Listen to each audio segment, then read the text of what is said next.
Exciting. So this is actually the next question I'm going to ask is a question by one of our board members, since a couple of board members wanted to ask you questions like as extras. So what does literary success look like to you? So this does not have to be the same for everyone. It's kind of bad that it is for me, but it's to be published in my own poetry collection, which is a very like buying into the whole system kind of goal. But that is something I would love to have my work. I adore children's books, which most people don't know. I would love a poetry collection, but if I could just get a children's book out there, that'd be amazing too. I think that is the best genre, and it's also where good books are most important because they're kids and they absorb things like sponges. And so if you can give them good ideas and if you can give them good words and give them a love for words and learning and a love for art and learning, then you're basically setting them up for success. And I love kids and I love the books they read. So I'd love to create something like that myself.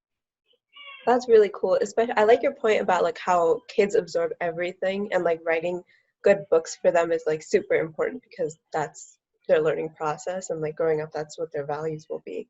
So this is another question by one of our board members. How does a reader distinguish your writing? What techniques do you use that you think are unique to you?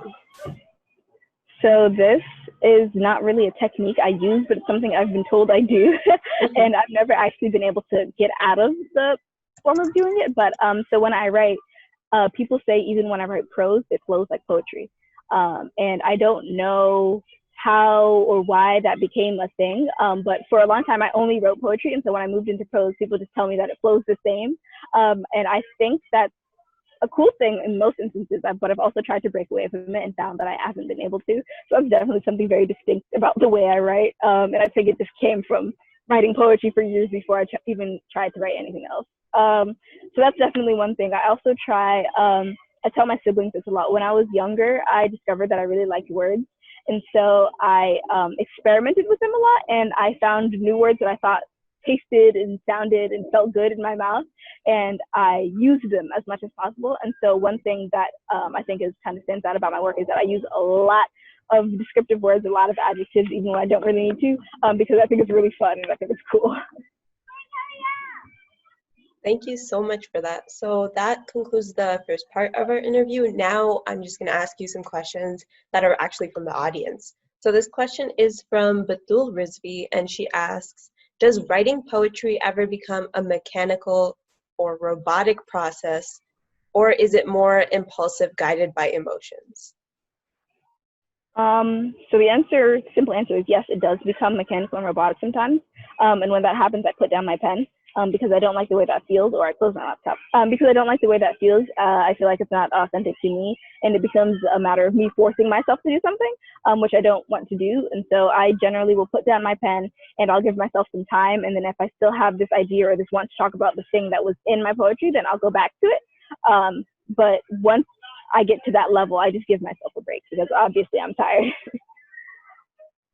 Thank you. Also, Batul has another question. Are you ever afraid of backlash your artwork or poetry might face, and how do you deal with that? So short answer is no.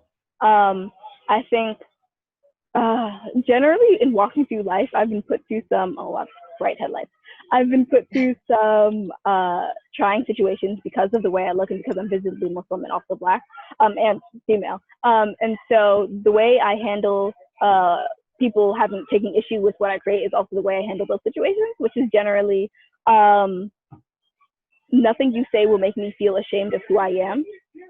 And you have no right to believe that it will. And so I approach it very defensively, but also very detached from their opinion of me. I think it doesn't matter what people think I am if I am actually a different way. I shouldn't be angry if someone calls my work ugly if I know that it's not ugly, like that kind of thing. And so there aren't instances like in my life so far. I haven't experienced people like actually coming at me and attacking me for what I've done, but I've heard people make like little snide remarks about things I've written, and if I don't have an opportunity to respond, I'm just like, you're wrong. That's not what that means, and I know that's not what that means because I created it. And so, yeah. Thank you for that. Another question we received was book recommendations. All right.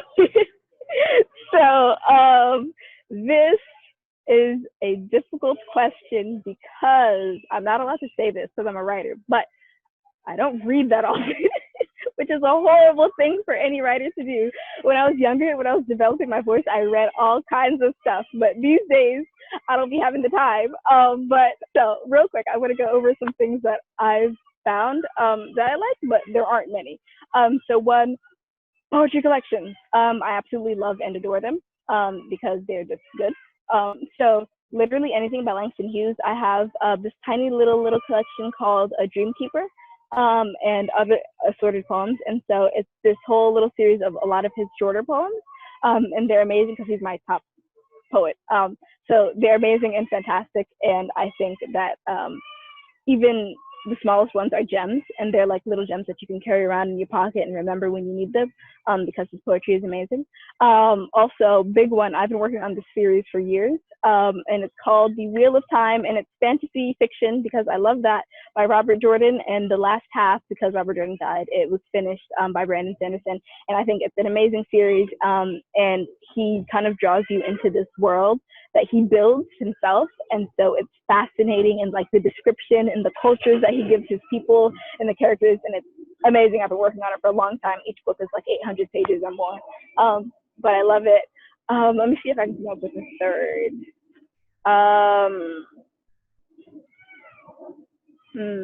Okay, The Whole Giver Quartet by Lois Lowry.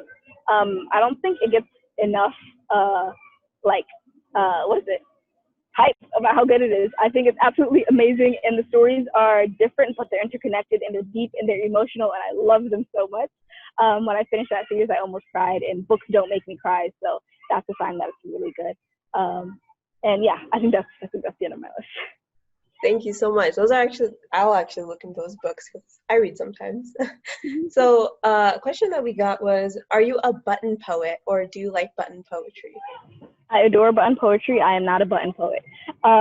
So one thing about me is that a large part of slam culture I don't appreciate, like poetry slam culture, I don't appreciate. And so throughout the years, I found myself drawing away from it more and more. But so I don't perform that often, which is why I was saying that. But button poetry is amazing. Of course, there's like a few things here and there that could change, but it's like that with everything. And I told you I don't read, but I do listen. And that's kind of how I've learned how to perform and how to even write. I take ideas from other people, specifically on button poetry, because they share so much amazing work. I love it. I have a whole playlist. And yeah, they're amazing. I'm not a button poet. I wish. Well, thank you so much for that. Before we wrap up, so is there anything that you would like to mention or talk about? I'm going to say yes. Okay, I didn't think about this, but I'm going to say yes, but I feel like there are things to say. So number one, I think I just want to mention the value of supporting and featuring Black artists the way like this organization is doing, but I also want to mention the value of listening to the Black artists who say, no, I don't want to be featured. No, I don't want to participate in an event like this. And I think sometimes that's just because like, oh my God, I'm tired, I don't have the energy. But other times it's because of real reasons that will help make institutional change in all of these groups, and not your platform, but any platform that could exist out there. So that's one thing I think is really important to touch on. Another thing I want to say is order postcards. So I had 140 something orders, and I got through all of them. I finished at the beginning of this week, and I haven't gotten any more, but I really, really, really, really would love more, because this fight is not over. And we see on Instagram, like, your feed isn't all Black Lives Matter anymore. And, you know, we had Black Lives Matter Spirit Week and now we're done. No, we are not done. And I really, really, really, really want people to remember that. And I'm working on ways that I can continue with my end of the fight and my end of creating and making a difference with what I say. But I want people to continue to order cards and give me a lot of work to do. So I know and we know that we can and are making a difference. That I just want to say thank you. Thanks for having me. Yeah. And yeah. We actually had a question. Someone asked, where can we get them? Yes. All right.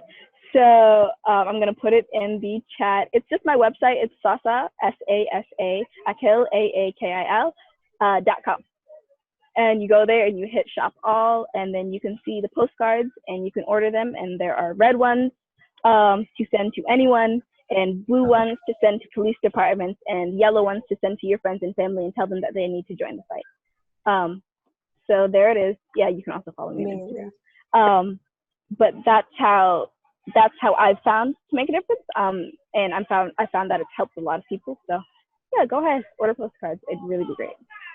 Yeah, and Zara actually put Sasa's Instagram in the chat, so you guys can go ahead and follow her there. And we also featured her on our stories on our Instagram. So unfortunately, that's all the time we have today for questions. But Sasa, thank you again so much for doing this. We at the Ahlul-Bayt Collective really, really appreciate it.